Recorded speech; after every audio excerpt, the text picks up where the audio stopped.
Alhamdulillahi Rabbil Alameen wa salatu wa salam ala Sayyidil Anbiya'i wal Mursaleen wa ala alihi wa ashabihi ajma'een. Rabbi shrah li sadri wa yassir li amri wa hlul 'uqdatam min lisani yafqahu qawli. Assalamu alaikum wa rahmatullahi wa barakatuh. Inshallah, we begin with ayah number 27 today, but before we move ahead, we are going to do a quick recap of the ayahs that we covered in the previous recording. That is from ayah number 15 to ayah number 26. We read the story of Musa alayhi salam. The core element of the story is his encounter with Fir'aun of his time. The passage concludes with the description of Fir'aun's inevitable end in ayah number 25. فَأَخَذَهُ اللَّهُ نَكَالَ الْآخِرَةِ وَالْأُولَى. And Allah subhanahu wa ta'ala took him to account and punished him, gave him or grabbed him with the punishment of the akhirah, the hereafter, and the punishment of the ula, which is dunya.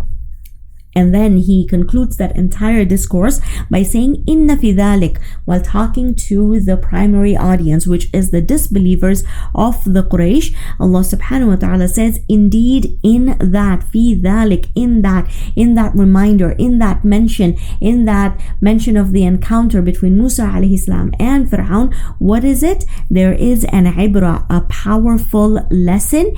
For who? لِمَن يَخْشَى, for the one who has fear, who has the khashya of Allah subhanahu wa ta'ala in his heart. So like we said, Fir'aun's inevitable end is described for the disbelievers of Quraysh. Why? What is it that makes this story relevant to the Quraysh? How are they supposed to benefit from the mention of this story here? Fir'aun, no doubt, had many deeply rooted negative traits, the most severe being his God complex.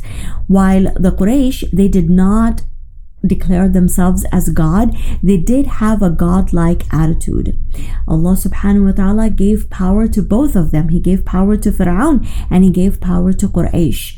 Fir'aun's power, it made him feel like God. Quraysh's power, might and glory, it deluded them to such an extent that they thought that they would be able to escape punishment in the hereafter, should a hereafter exist. And we see that in Surah Lahab, the context in which Surah Lahab is revealed when Abu Lahab, he says, fine, whatever talking to Rasul sallallahu alaihi wasallam, whatever it is that you're saying, if it is true, then I have wealth and children and they will be able to save me from the punishment of the hereafter, should hereafter exist. So the end of Fir'aun, that is being described in this surah. Fir'aun, who had definitely more power and wealth than the Quraysh ever did. It is highlighted here in order to warn such disbelievers of a similar fate.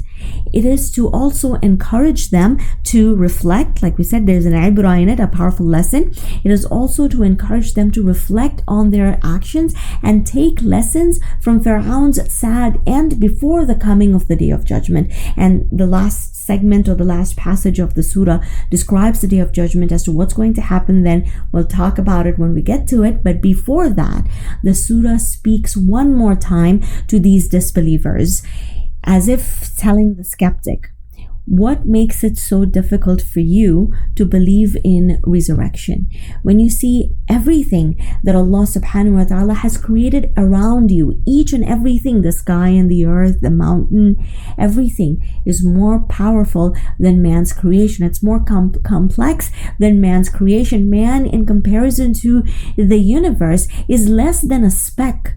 Man's resurrection is simply a repetition of creation. What's the big why does man make such a big deal? Doesn't he witness the elaborate planning and the meticulousness that is there around him, that is evident of the existence of a mighty power, that is evident of the oneness of Allah subhanahu wa ta'ala, that is evident of his power to create and recreate.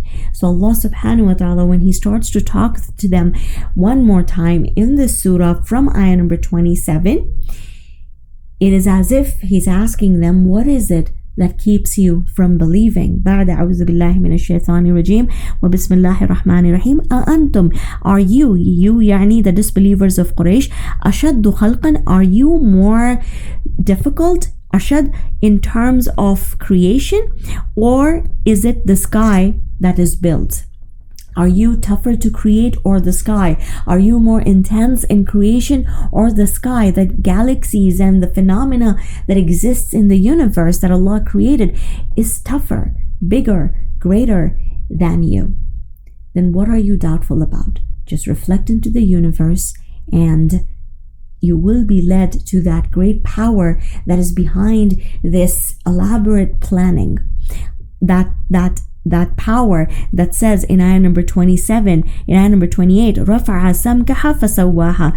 He elevated its roof, samkaha. He elevated its roof, فَسَوَّاهَا, and he perfected it. سَوَّا يُسَوِّي تَسْوِيَةً, to perfect something, to level it to perfection, to balance it, to give it shape, right?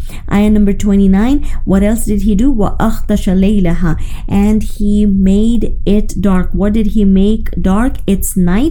وَأَخْرَجَ, and he brought forth its light, ضُحَاهَا, its clear light.